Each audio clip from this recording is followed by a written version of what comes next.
the Process Podcast, breaking down the daily habits, processes, and tools of high achievers. Now, here's your host, Brad Wilson. Hello there, boys and girls. Welcome to another episode of the Process Podcast. I'm your host, Brad Wilson, and I want to take a second to ask that if you haven't already, please take a moment to subscribe, rate my show via iTunes or however it is that you're listening. This is just the easiest and most powerful thing you can do to support the show and ensure that it keeps going like, the Energizer Bunny, just going and going and going. One of my favorite aspects of having my podcast is that I get to speak with people who exemplify the best the human race has to offer. And I don't mean that in dollars earned or products sold. I mean that since launching this podcast, I've had the opportunity to speak with amazing people who genuinely care about the human race and invest their time and energy into doing their part in making the world a better place. Today's guest, Marley Lunt, is no exception. While working and paying his way through college, Marley noticed a small, easily correctable problem at his job and told his boss about it. His boss said they'd get around to it, but as these things sometimes go, they inevitably didn't, which led to Marley losing functionality in his hand. Understandably, Marley was upset and adopted the view that large companies just don't care about their employees. It wasn't until a few years later when one of Marley's favorite college professors introduced him to a methodology of business practices that was respectful that he learned that there was another way of doing business where companies actually cared and treated their employees with respect. From that moment on, Marley was hooked. He's now a consultant who's worked with companies like Boeing, where he had more than $1 billion in positive impact tied directly to his support, and secured the largest contracts in Boeing commercial aviation services history of $5 billion with a B plus.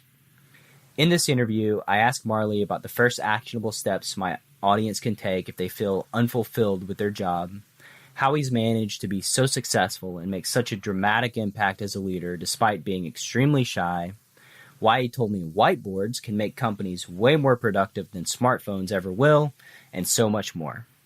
So if you're somebody who's ever said or uttered the phrase, "I hate my job," you don't want to miss this interview. Without any further ado, I bring to you my conversation with Marley Lunt. Marley, good morning, my friend. How are we doing? I'm doing great, Brad. How are you? I'm doing very well. Super excited to share this interview with the audience and get it done. We've had some technical difficulties, but we're pushing through. I wanted to start out by asking you, how'd you get started in business transformation and leadership coaching? Yeah, so business transformation, operational excellence, lean, whatever you want to call it, is a huge passion of mine. I love helping people succeed in the work they do and create an environment where they're respected. To understand how I got started, you have to understand some of my background. So I used to work a lot of hard labor jobs. I worked in a lumber mill, making windows and doors. Used to cut a lot of rough cut lumber. I worked fast food for 3 years. Worked at Burger King. Did every job imaginable there, including management and making Whoppers. I drove the only recycling truck in Cache Valley, Utah. I also was a handyman and I worked with my grandpa, kind of farming, also doing a lot of side hustles, selling things with him. At one point, I'm like, I want a better life for myself. So I decided to go to college to be a ceramic major. I loved doing that in high school. I'm like, I want to be an artist. This is going to be great. So I did that for a semester. Loved it. But then I decided, I want to make some money too. So I switched over to business, study finance and economics. And I was going to become a stockbroker, trade money around and do that sort of thing. And I paid for all my education. I try to graduate debt-free. I don't think people should be taking on a lot of debt when they go through school. One of my summer jobs was working at a beef processing plant where they process about 2,000 head of cattle a day. And I worked 60 hours a week, 10-hour days in really cold temperatures, about 34 degrees. And I would dress up head to toe wearing body armor. Looked like a medieval knight, you know? So I had the armor on and layers of clothes on top of that. In my left hand, I would hold a meat hook, and in my right hand, I'd have my knife, and on the side, I have a few extra knives and my sharpening tools. You know, every second you got to sharpen those knives, or you wouldn't be able to keep up on the line. And that job was hard, but I did master it. I was really good at it. And then I started to notice, you know, the more you're in an environment, you start picking up on things. And there were 4 stations, and I noticed at one of the stations, the hook that we put the meat on the table while splitting the meat, one of the hooks was too fat, causing the meat to come off the hook, split, and about 15 pounds of dead weight on your arm, you know, and you're already fairly fatigued. And then to have all that unexpected weight on the arm, it could cause an injury. And so I told my manager about it, and I said, this is all I need to do. Just need to put a new hook on here or grind the one down. And it wouldn't take more than half an hour to do it, and they could do it while they're cleaning or something. And they said, okay, I will look into it. We'll get it done. And then nothing happened. You know, I followed up, still nothing. 3 weeks later, I go into work and I try putting my gloves on, and I can't even open my hand. You know, and I'm like, oh, this isn't good. And at this point, I already have trigger finger in pretty much every finger, but this is different than trigger finger. I just can't open it. And so I go to the nurse, and there's a long line. Apparently other people get hurt too. And she's like, well, I think you have nerve damage. So she sent me to a specialist, and he said, yeah, you developed radial nerve palsy.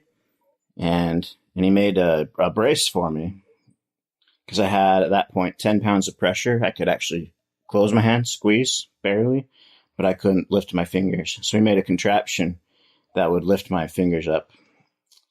And so I had to wear that for a year while I did rehab, or not rehab, therapy. Yeah, this is not a 12-step program. So at that point in my life, I thought businesses were all about just making money and not really caring about the people.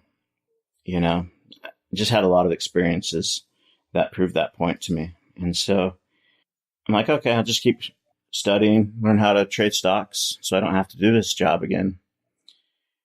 And the next semester, I was introduced to the Shingo Prize for Operational Excellence through a professor named Dr. Randy Cook, who's now, he's working in industry again now.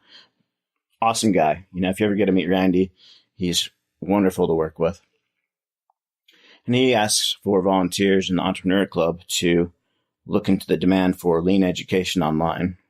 And I'm like, I have no idea what this is, but sign me up. So me and 8 other people sign up to start understanding and researching. And since it's unpaid, everyone drops off but me and my friend Lance. And so he offered us an internship to work at the Shingo Institute. And so Dr. Cook, he's explaining what the Shingo Prize is all about the 10 principles of operational excellence. Lead with respect is the first one. Or is it lead with humility? I think lead with humility is it. And he shows us how the Toyota production system works, the house, and everything. And I'm like, wow, companies really treat people like this. You know, you can actually make a difference. You can change the way things happen. And actually respect employees. This is awesome. And it was when I experienced it firsthand at a company called OC Tanner in Salt Lake City, and also Autoleave in Ogden, Utah. They're both Shingo Prize recipient companies. There was a whole different feeling about it. You know, they wanted to change. You could see people alive. People are happy. They're smiling. And the business is doing better every day. And it's just awesome. And I'm like, I want to be a part of this. This is different. This is what I wanted in all my past jobs, you know, a way to make a difference. I had ideas all the time, but no one was listening and there was no action. And so in that moment, I'm like, okay, this is what I'm going to do. And there was no formal program for students at the time. And so I just learned everything I could while working at the Shingo Institute. I got into those companies and started writing case studies and, really getting my hands dirty, just really understanding. And I loved it. And that's kind of how I got started. Kind of long story, but that's how I got started in operational excellence and lean. For the audience, could you define the Shingo Prize? Years ago, Newsweek magazine called the Shingo Prize the Nobel Prize for Manufacturing. It really is, in my opinion, the hardest award for any company in the world to achieve. It requires creating very respectful environments, aligning the organization, and putting systems in place that drive the right behavior respectfully. And so there's like maybe one or two companies in the whole world that actually win it, the top level award every year. And it's not like they're pitted against each other. They're only pitted against the criteria, which is very difficult.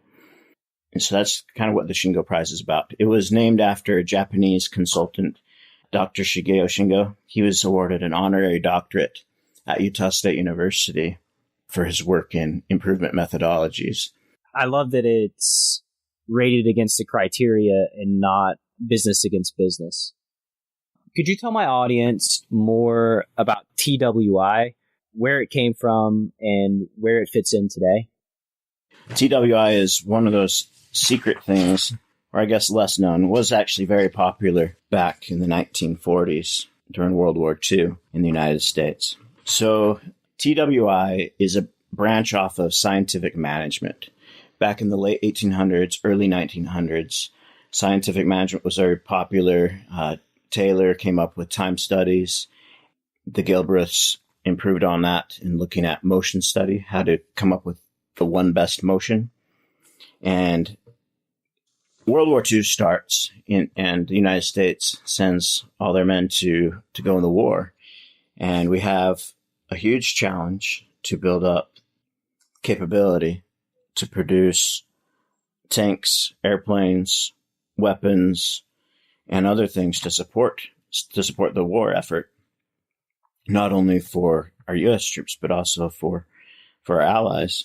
The War Manpower Commission developed what's called the Training Within Industry program, and that was to help build the capability of leaders to lead respectfully, because we had a shortage of people, we need to keep everyone employed.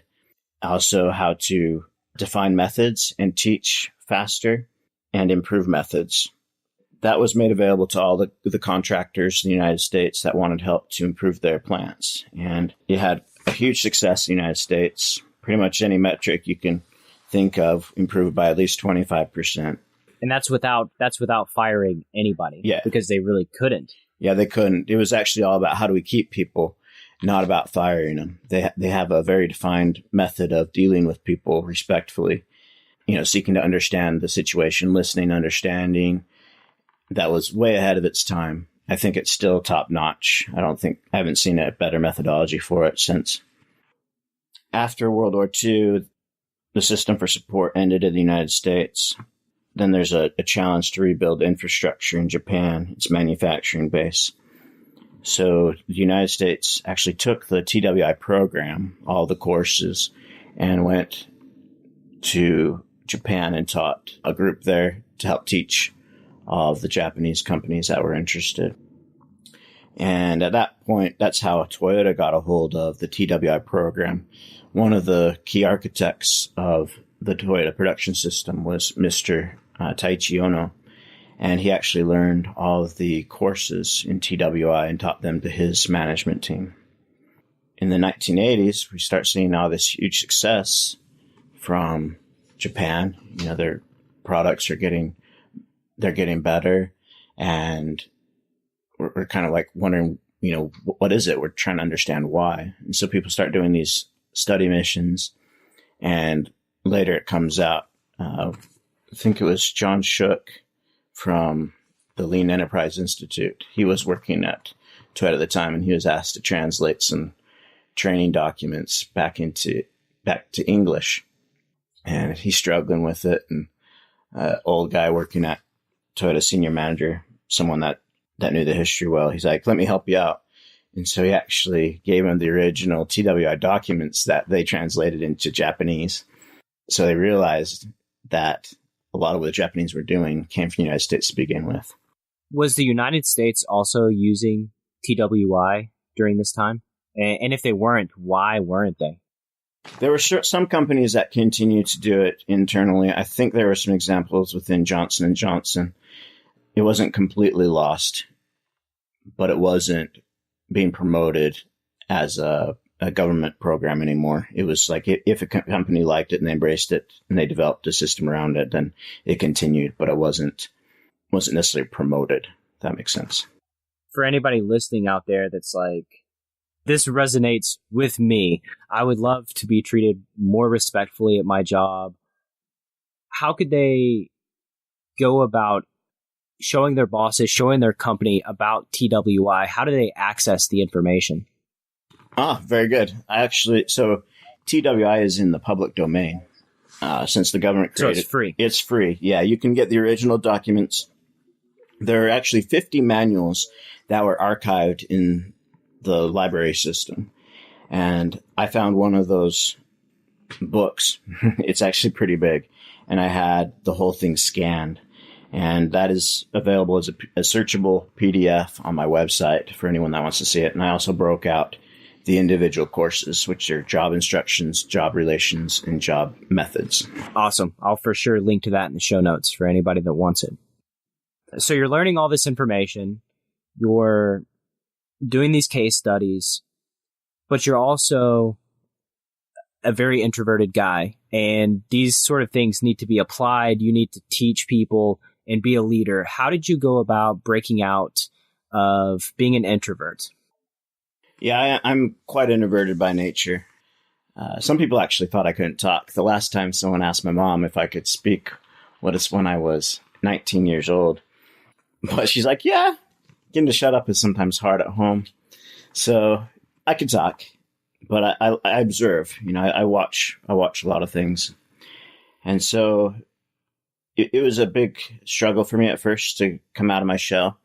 But the way I came out of it actually is kind of an odd story. It was through an instrument called the didgeridoo. And I fell in love with the didgeridoo first time I heard it a few years before college. It just kind of hit my soul. And it was something that I really wanted to learn how to play well. And so on campus, one of the best places to perform or play was in a parking garage because it really echoed and resonated well. And so I would take my didgeridoo with me and carry it around. So I had this big, tall stick. It's about 5-6 feet tall, wander around campus. And people would come up to me all the time. Hey, Marley, what is that? Oh, it's a didgeridoo. What is that? It's a didgeridoo. You want to hear it? Sure. And I play, and when I play the instrument, I find that people connect really strongly with me, and they end up telling me all about themselves and their life and everything. And it makes it easier for me to open up and talk to them in return. And so over a few years of doing that, it really made it so I was a lot more outgoing and comfortable talking to people. I also did a program called Toastmasters. I signed up, and that was a really great experience with a supportive group of people helping me learn how to communicate and speak in public. Tell me what exactly Toastmasters is. Yeah, Toastmasters is one of the oldest public speaking and leadership groups out there in the United States. It might be global now. It's very inexpensive. You go in there, there's usually about 10 to 25 people, and these chapters are all over. You probably have one meeting within 10 miles of where you live right now. And you go in, you have a number of challenges or different types of speeches you have to prepare. And so you get up in front of the group, you do your speech, you get a lot of positive feedback and ways to improve. And it's a lot of repetition. So even if you don't have a speaking part, you'll still participate in something called table topics. So everyone gets a chance to learn how to communicate. And the first table topics I did, you're supposed to do it for 1 to 2 minutes. And I could only talk for 15 seconds, and I was just stumbling over everything. And so I came a long ways from that point. But yeah, great. I recommend it to everyone. When you started hauling the didgeridoo around campus, was that your purpose to sort of as an icebreaker? It wasn't. It was kind of discovered that way. I was just, I want to just go play in the parking garage, and I had a friend.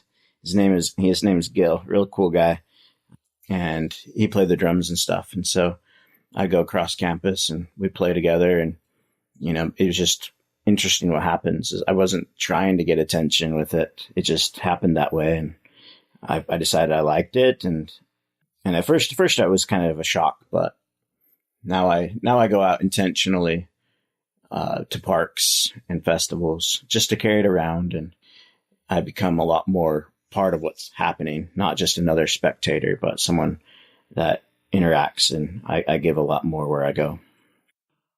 You have the information, you have the capability to relay the information to these different companies to start changing the culture. Can you define leader standard work? Explain that process. Yeah, so one of the key things I do, and I've realized, is that leaders need to have stability in the work that they do, and there's a lot of skills that they need to develop. The TWI program helps a lot with that. But I've created what I call a leadership development model, or a leadership capability model, and leader standard work is part of that. And so there are 5 dimensions, or 5 needs of an effective leader. There are knowledge, and they fall under categories of knowledge and skill. Under knowledge, there's the work that is performed and the responsibilities of the leader. And that changes depending on the job they're in. And then on the other side, there's the skill to lead, skill to instruct, and the skill to improve methods. And those can be taught to a leader, and they can be applied in any job they move around in. And so what I do is I use leader standard work to help document the key routines that a manager or leader needs to do to be successful in their work. What are the key things they need to do daily, weekly, and monthly, and occasionally annually, so they don't forget. Leaders spend a lot of time thinking about what to do next. And if I can free that up by creating a documented routine that's with them all the time, I usually free up between 1 and 2 hours a day for a manager, and that's huge, So if you look at the document itself, it's usually a regular piece of paper. I fold it in thirds and stick it in, and they carry it around their pocket. And it's basic. It's not on an iPad. It's not on a phone, but you actually access it faster than pulling out your phone, opening an app. It's just right there. And then you can document key things you need to do. And there's a system of accountability that goes with it as well, and support. So a leader will turn it into their leader to see how they can do better to help support their team. I love the piece of paper, because another thing that happens with the phone is you get notifications for email, you get notifications for chat. Like, you can pull out your phone with the intention to look at the document and then get pulled away by other things. And if they're just pulling out a piece of paper, then that can't possibly happen. Yeah, that's right. And in a lot of these manufacturing environments, it's unsafe to have a phone out. And it also sets a bad precedent for the other workers, where they're told they're not allowed to have their cell phones on the shop floor. And then there you are as a manager looking at your phone and putting yourself in harm's way often. So, yeah, just having the sheet of paper makes it easier, and it's cheaper. Another big thing of yours is using visualization and whiteboards. Can you tell me about the aspect of visualization as it pertains to leaders, freeing up time, that sort of thing? A lot of frustration in organizations is when the right information isn't available at the right time in a way that's consumable by the person who needs it. And also, anytime somebody asks a question, it stops the thought process for whoever's being interrupted. So if you go, I have a question, send an email, someone looks at an email, it takes 15 minutes to get back to the same level of productivity before the interruption. And so why is that? Why does it take 15 minutes? Yeah. Well, when we're working on a problem, or a project, we have a chain of thought that we're in deep, and then to be pulled out of that, it's hard. It's kind of hard to explain. You're going deep, some pulls you out, then you have to try to get back in that, remember where you were. The reason that I ask is because it's a popular thought that multitasking is more productive than single tasking. But a lot of times when you're multitasking, what you're really doing is task switching. You go from one task to another task and then back to the other task. And like you're saying, it takes 15 minutes when you're fully absorbed in a complicated task and somebody distracts you to get back where you were. That happens 8 times a day. Guess what? You've lost 2 hours of productivity. So whiteboards, or visuals, we'll call them, they're very powerful because you can extract the questions. If you understand what questions people are asking regularly, you can extract those and create visuals to hold that information. So the person that knows that information can update it when they're free or when things change. And the person that needs that information, they can go to the visual and get the information when they need it without interrupting each other. And what I'm talking about doesn't come from me. I actually have a mentor. Her name's Dr. Gwendolyn Galsworth, and she's, in my opinion, the world's expert on workplace visuality. Her book, Visual Workplace Visual Thinking, is awesome. And I've been a student of hers for the last 8 years. And it just works. I've seen awesome things happen when you visualize what's going on. It creates much stronger language, connectivity between leaders and team members. Often leaders at the high level talk a completely different language than the team members. And so if you can visualize a process, show exactly where things are, what step they're in, what problems they're having, it makes things a lot more real. And you get away from generalities to specifics that actually move the needle. I love that. And for anybody that wants to see that, I'm also going to have that in the show notes, some examples of visualizing the process versus, having it written down or having to refer to it over and over in your day. When other people can visually see what you're doing and what you're working on, it just, like you said, it frees up 1 to 2 hours pretty much immediately, right? Yeah, if done well, it really does. And it's one of the things that's not looked at enough is visuals. And I use whiteboards a lot too. Some people will try, let's put this huge TV screen up. But if you do a TV screen, you can't really interact with it that well. Someone has to log in, and only one person can make changes at a time. I mean, I guess you could have, then anyway, it gets expensive. Some places you can't drop internet or electricity. In one of the main turnarounds I did, we actually had 40 whiteboards going, and it changed the whole way the business ran. Complete turnaround. Awesome. If a dysfunctional organization were a person, how would you describe them as a person using a visual? That's pretty good. So I think of organizations that don't really communicate well. They kind of look like a deranged pirate. They got an eye patch on. They're half blind in the other eye. They have really teeny ears, almost deaf, and they have a really loud mouth. They tell everyone what to do, but they're not willing to listen. They see what they want to see, and it's kind of a sad environment to be in. And so I try to help organizations grow bigger ears, really listen to the people and take that eye patch off, go look at the process, not just listen to the problems people bring to you, but go with them, go observe and see firsthand, experience it, try the job yourself, get your hands dirty, make a difference. Very nice.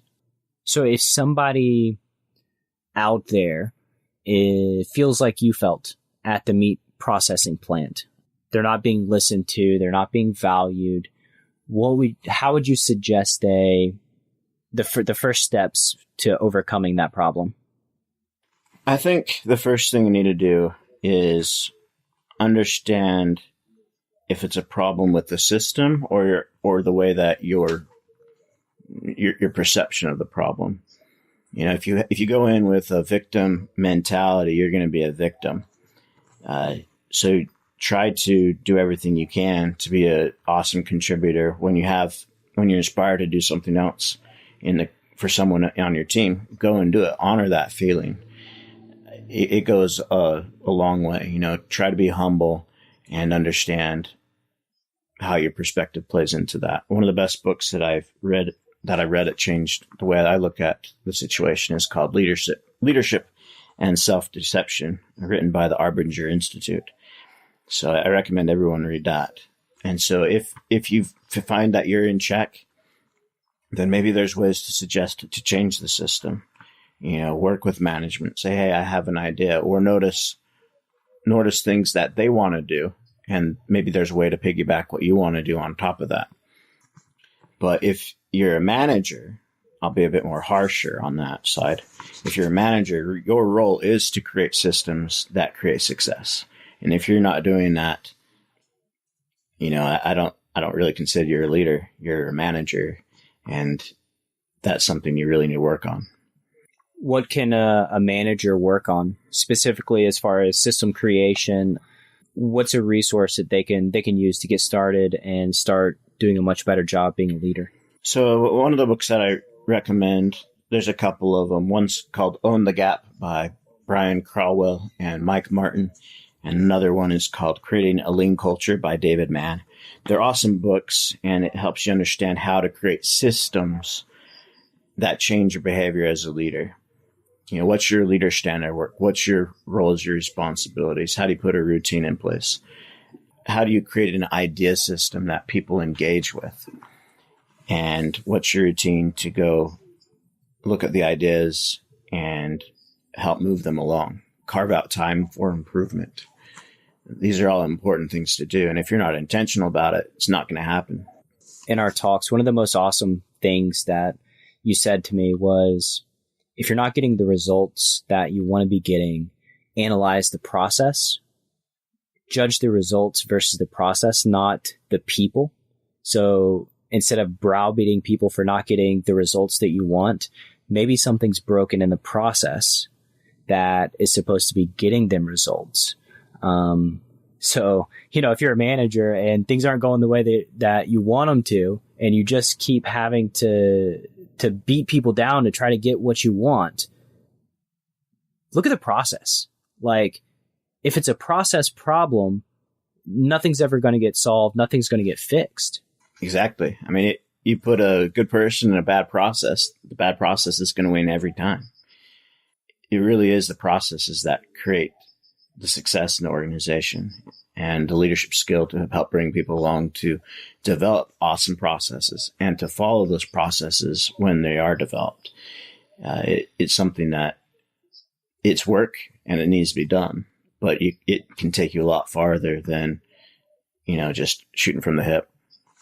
One thing that has been talked about a lot on this podcast is mindfulness, meditation. And one of the things that you've said can really help people is identifying the loops in their workday that cause them mental anguish or frustration. Can you tell me how someone can go about identifying those loops? And then secondly, once the loops are found, what's your suggestion on dealing with them? So loops are kind of an abstract that I felt, and I discovered them kind of accidentally. When I go and talk to people about problems or improvement, I notice that they often talk about the same things in the same sequence.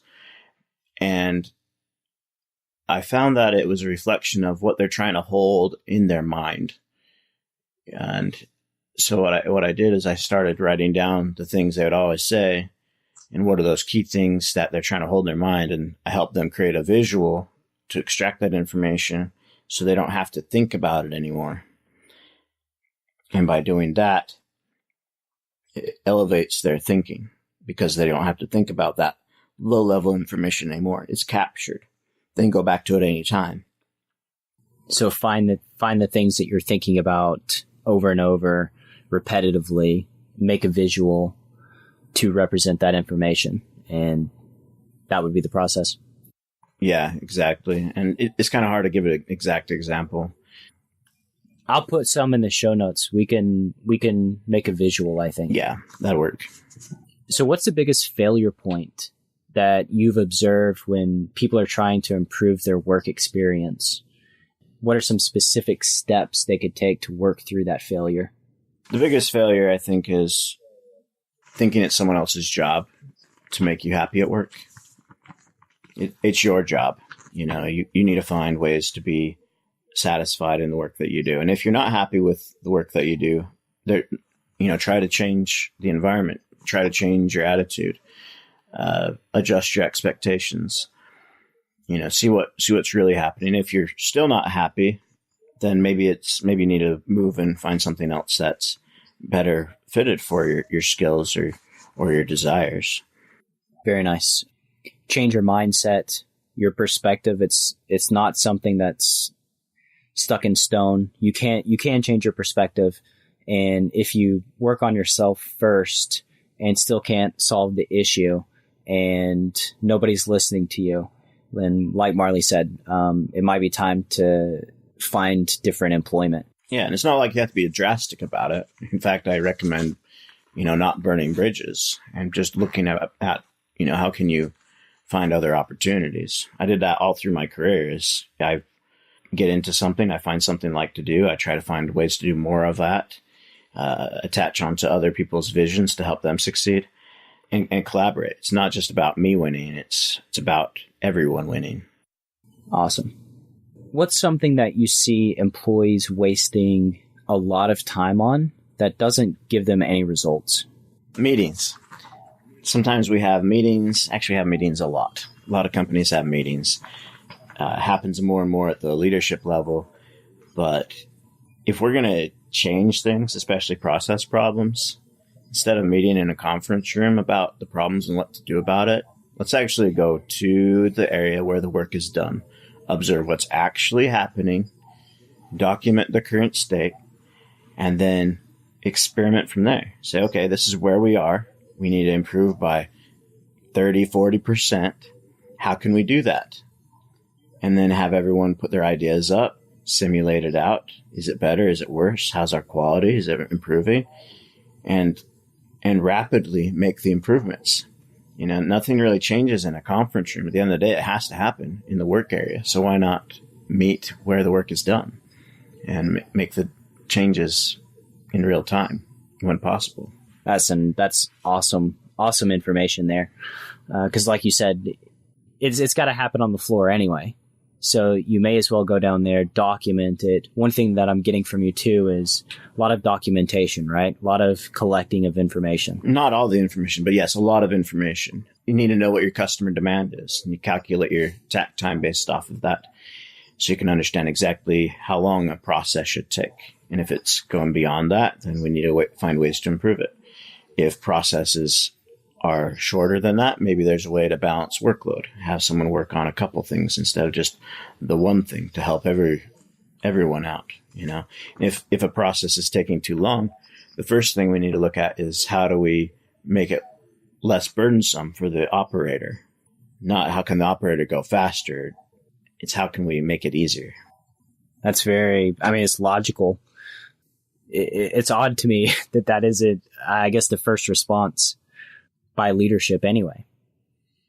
So in your own life, what is your own system for continual learning and growth? I gravitate toward what I'm inspired by.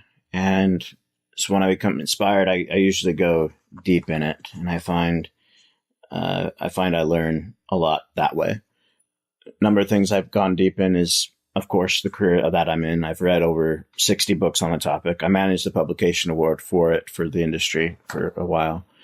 And I met a ton of authors, and I love just networking and learning as much as I can.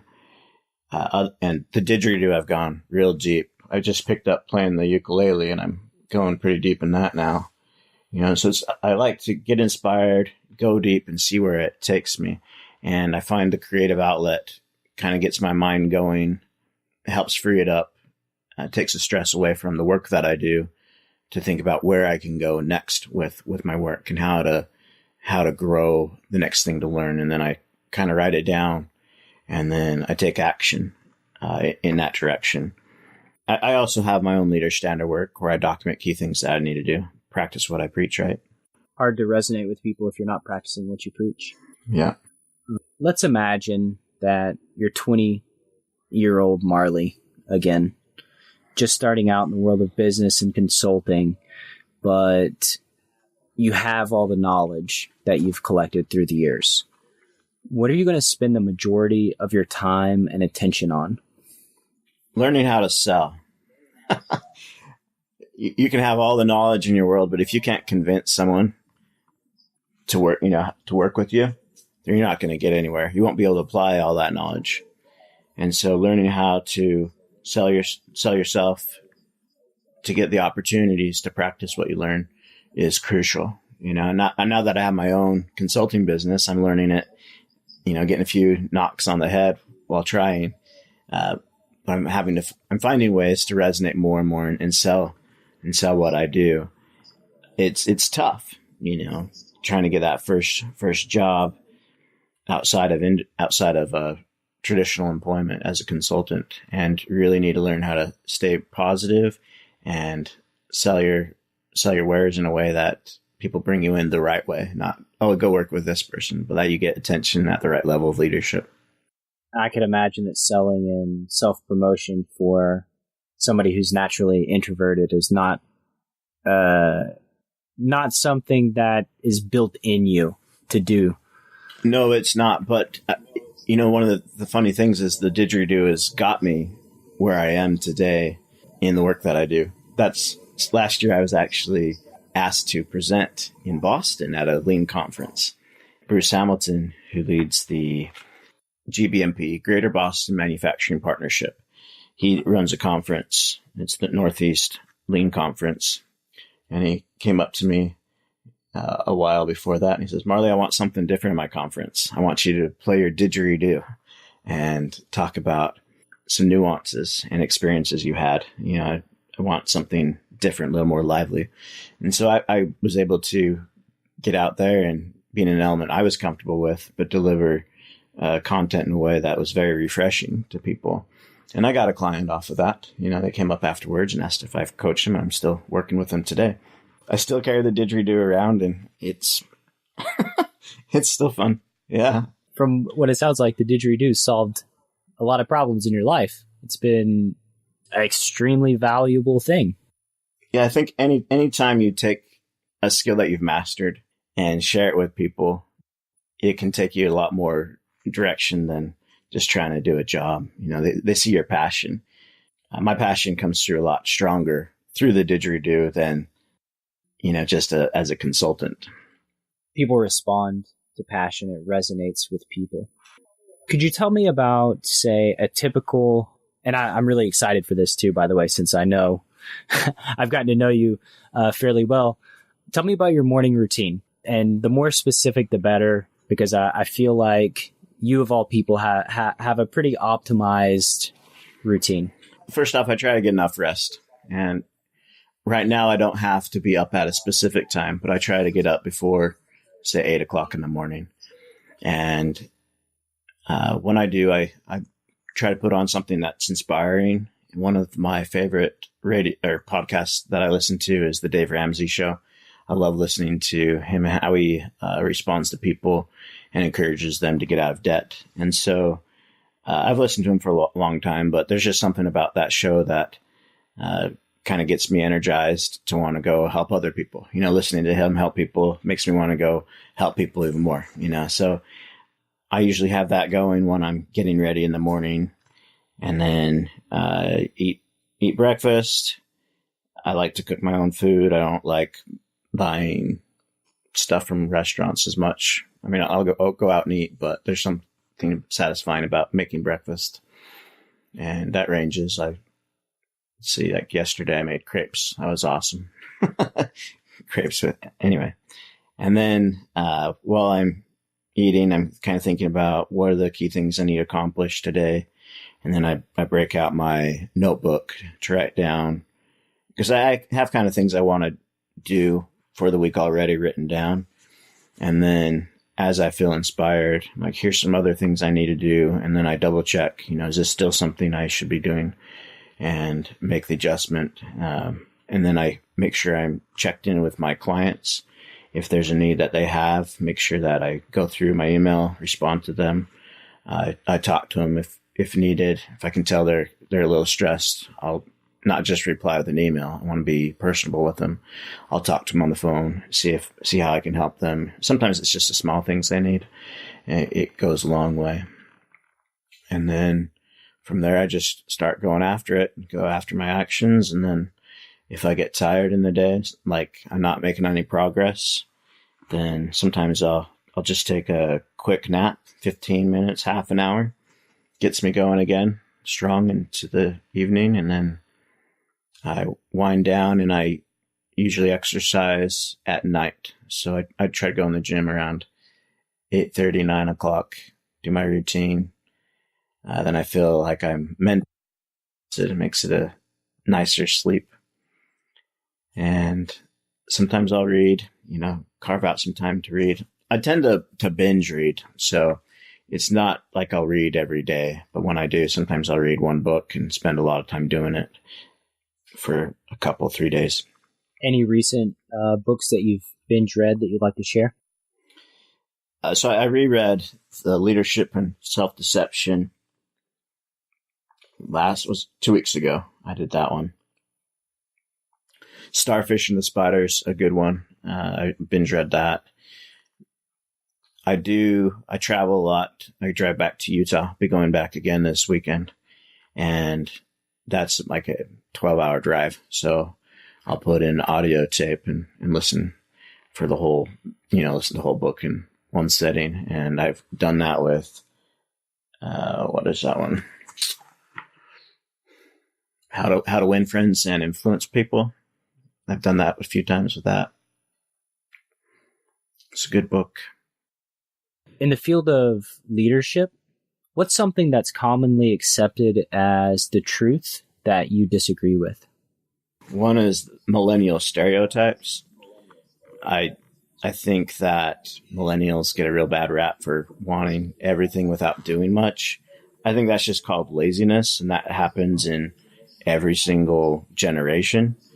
And I get annoyed by it because I have done awesome things, and people labeling, oh, you're just a millennial, blah, blah, blah. I'm like, yeah, that's my generation, but I've done way more than most, and I'm a lot more accomplished than that, and so sometimes it seems like it's hard to get the respect for what I have done because people will label me as, oh, you're just a millennial, you're just showing off, and I'm like, I have documented proof, that I've saved companies millions or billions of dollars. And, they kind of write it off sometimes. So that gets annoying.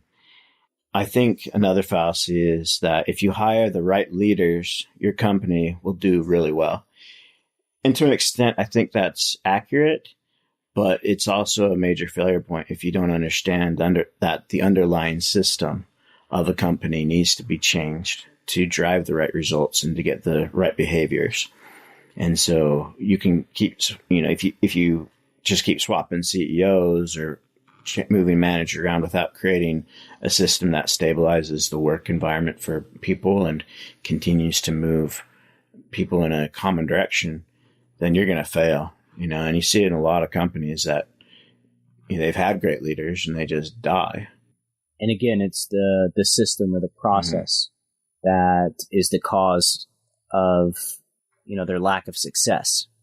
Which I guess on the flip side too, when you have a very successful leader, you have to look at the system too and the process as well, right? Yeah. So in my mind, you're only a successful leader if you go in and create great systems that work. So when the next guy comes in, he's going to do even better, and he doesn't just change everything. That gets really problematic when people are like, oh, we're going to do this now. Oh, we're going to do that now. and the people on the shop floor get disheartened. It's like, oh, new flavor of the month. Great.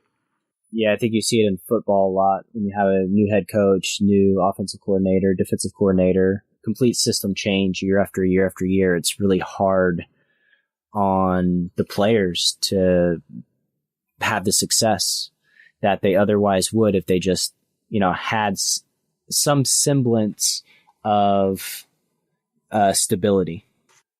So what software or tools do you use on a daily basis that dramatically increase your output and or quality of life? I actually tried a lot of apps to try to organize my life better, and I've gone away from using a lot on my phone. I try to just use paper as much as I can. In terms of tools, software, I use Excel quite extensively with my clients. It's very helpful, and I'm sure there's a lot of other things I could try that are cloud-based, but for me personally, I try to not use as much technology. How do you organize your paper? How do I organize my paper? Yeah, how do you organize your papers? What specifically are you putting on your papers? I have my customer binder, which has a notebook, and it has key documents I've shared with them, so I can have that anytime I need to. I don't have to pull out a laptop and make sure I have electricity and stuff, because I'm on the road a lot, and it makes it easier for me to share with them. I can bring my laptop occasionally, but the papers make it more tangible. I can give it to them in their hand and help them see what's going on, and make some notes, and then go back home and clarify if I need to. So the leader standard work, again, that is just one sheet of paper. I fold it up in thirds. I keep it in my pocket. And so that kind of has my routine of what key things I'm going to do. So as I go through the day, I just whip it out, check it off. And then I have a book that I reflect on and a journal. So kind of write things down. Ideas come up and take them down and go through and mark it up as to what I want to try out next, and I add it to my routine or a project. Is it a specific journal or just a blank journal? Just a blank journal. All right, man. Well, where can my listeners find you on the World Wide Webs? The World Wide Webs. All right. So I have a website. It's called marleylunt.com, where you can see more about me and see what my services are and what I have to offer. I also have the TWI documents on there for you for free. Just click on them, download, and then connect with me on LinkedIn. I love having dialogue on LinkedIn and helping people out. And so add me as a connection. Love to connect and see how I can help you. Awesome. That's MarleyLunt.com. Well, yeah. Sir, thank you for coming on the show. Super valuable information. I hope that people can consume it and then apply it and take action, make dramatic, profound changes in their own life and work experience. Perfect. Thanks so much for having me on. My pleasure. Yeah, cheers.